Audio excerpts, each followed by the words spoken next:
दोस्तों, स्वागत है आपका मेरे YouTube चैनल इंग्लिश बाबू पर। और आज मैं फिर हाजिर हूँ आपके साथ एक नई स्टोरी लेकर।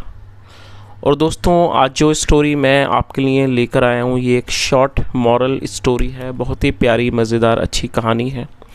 कहानी सुनने में आपको मज़ा आएगा। उसके अलावा दोस्तों, आज की इस स्टोरी में आपको कुछ नए इंग्लिश के वर्ड मीनिंग सीखने को मिलेंगे, उनकी करेक्ट प्रोनाउंसिएशन के बारे में पता चलेगा।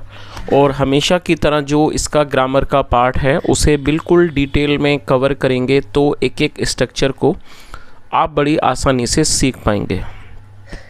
तो चलिए दोस्तों, आज की इस कहानी को हम शुरू करते हैं। और सबसे पहले कहानी का टाइटल देखते हैं। कहानी का टाइटल है क्लेवर अर्जुन। क्या मतलब हुआ दोस्तों? क्लेवर एडजेक्टिव है जिसका मतलब होता है चालाक। चालाक अर्जुन। तो दोस्तों, ये आज की इस कहानी का टाइटल है, शीर्षक है। और अब मैं इसे पढ़ना शुरू करता हूँ। आप लोगों से रिक्वेस्ट है कि आप कहानी को बिल्कुल ध्यान से सुने।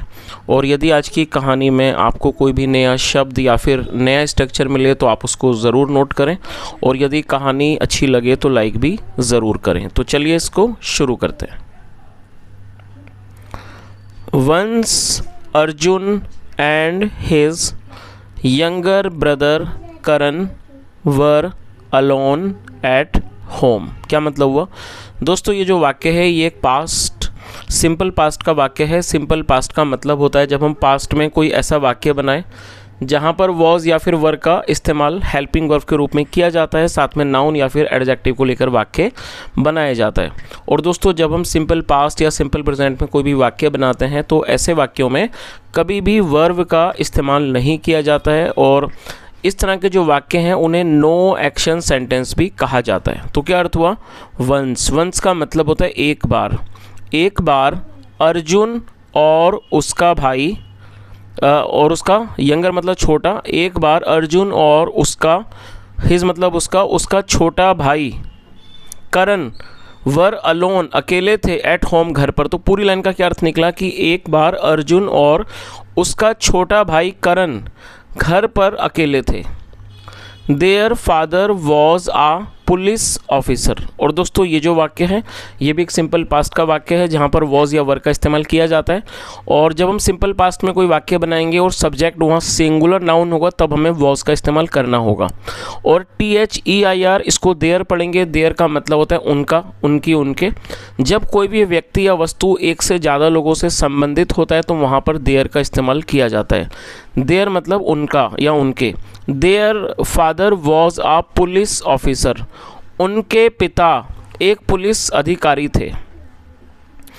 He had brought a red file home। दोस्तों, ये जो वाक्य है ये पास्ट परफेक्ट का सेंटेंस है। पास्ट परफेक्ट का मतलब होता है पास्ट में किसी क्रिया का पूरा होना, पाया जाना। आया था, गया था, लिया था, दिया था, चुका था, इस तरह के जो भी वाक्य हैं वो पास्ट परफेक्ट के वाक्य कहलाते हैं। और पास्ट परफेक्ट में हेड का इस्तेमाल हेल्पिंग वर्ब के रूप में किया जाता है और साथ में वर्ब की थर्ड फॉर्म लगाई जाती है।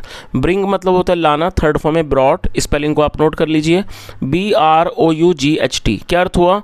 ही हैड ब्रॉट, वह लाए थे, अ रेड फाइल, एक लाल फाइल लाए थे, होम घर।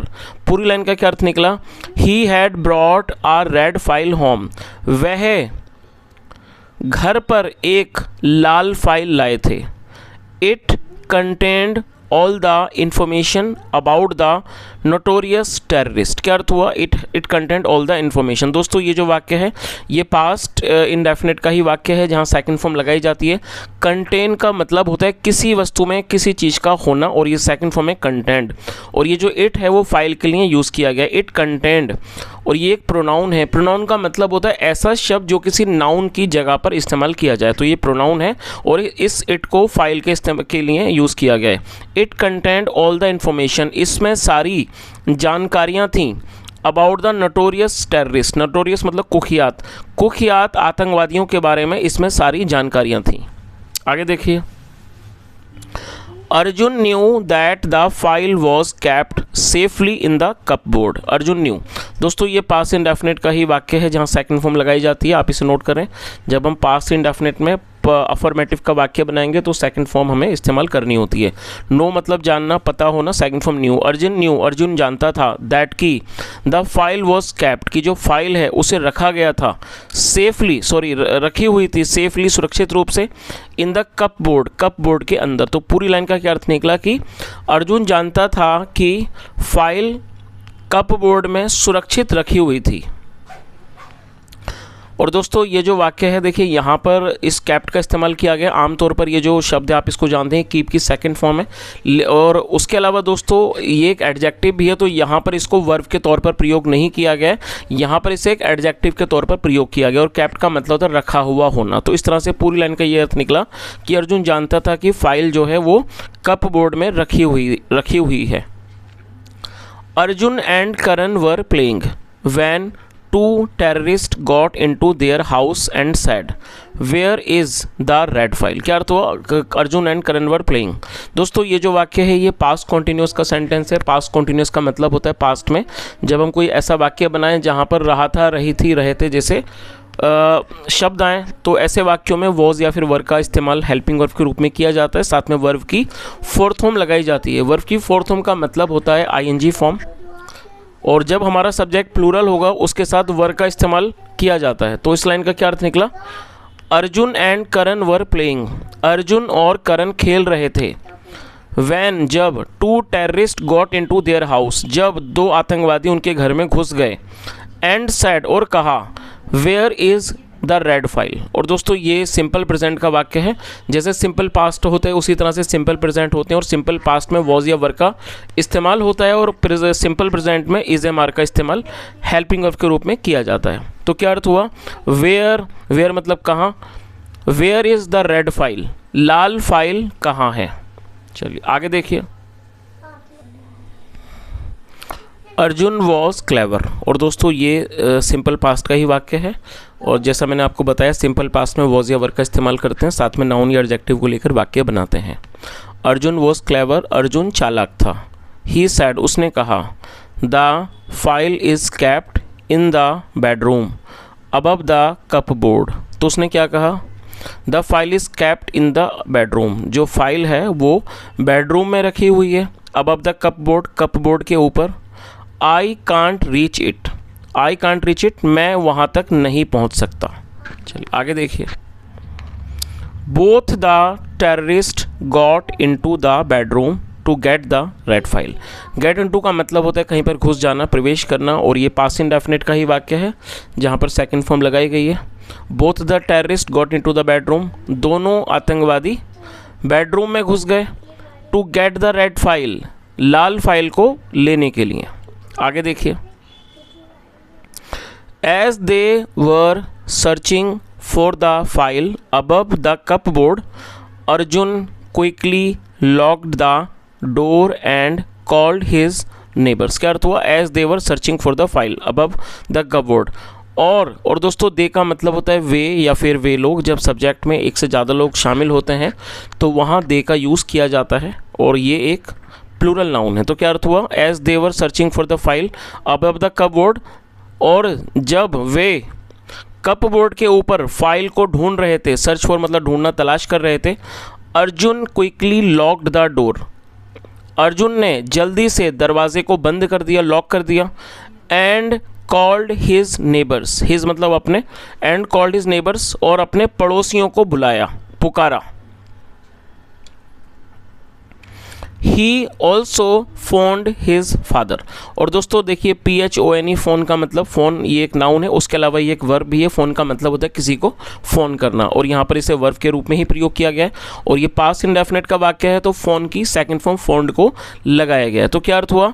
ही ऑल्सो का मतलब होता है भी। He also phoned his father, उसने अपने पिता को भी फ़ोन कर दिया।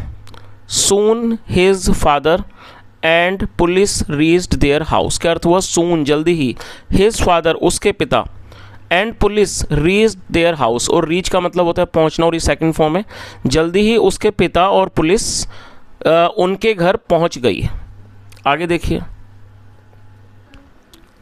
So both of the terrorist were arrested. और दोस्तों ये जो वाक्य है ये पास्ट इंडेफिनिट का पैसिव वॉइस का वाक्य है।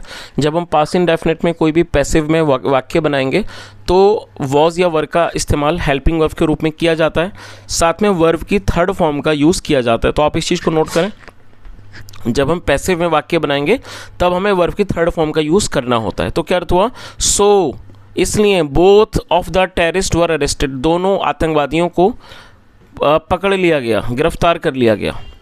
Clever Arjun had helped his father in arresting the terrorist by his cleverness. क्या अर्थ हुआ था, clever Arjun had helped his father. दोस्तों ये जो वाक्य है ये भी पास्ट परफेक्ट का वाक्य है, जहाँ क्रिया के पूरे होने का पता चलता है और यहाँ हैड के साथ वर्ब की थर्ड फॉर्म का यूज़ किया गया है। हेल्प मतलब मदद करना। Clever Arjun had helped his father in arresting the terrorist by his cleverness. और दोस्तों क्लेवरनेस को आप नोट कर लीजिए, क्लेवर का मतलब होता है चालाक और क्लेवर एडजेक्टिव है और क्लेवरनेस नाउन है जिसका मतलब होता है चालाकी, चालाकी। तो क्या अर्थ हुआ कि चालाक अर्जुन ने अपने पिता की मदद की थी इन अरेस्टिंग द टेररिस्ट, टेररिस्ट को गिरफ्तार करने में, बाय हिज क्लेवरनेस अपनी चालाकी से। All the neighbours praised him. और दोस्तों प्रेज का मतलब होता है किसी की तारीफ करना, प्रशंसा करना, और सेकंड फॉर्म में प्रेज्ड। तो क्या अर्थ हुआ, all the neighbours praised him, सारे पड़ोसियों ने उसकी तारीफ की। तो दोस्तों इस तरह से ये छोटी सी कहानी यहीं ख़त्म होती है और मैं उम्मीद करता हूँ कहानी आपको अच्छी लगी होगी। और यदि आपको मेरा पढ़ाने का प्रयास भी अच्छा लगा हो तो आपसे रिक्वेस्ट है आप इस वीडियो को ज़रूर लाइक करें, शेयर करें, चैनल को भी सब्सक्राइब करें।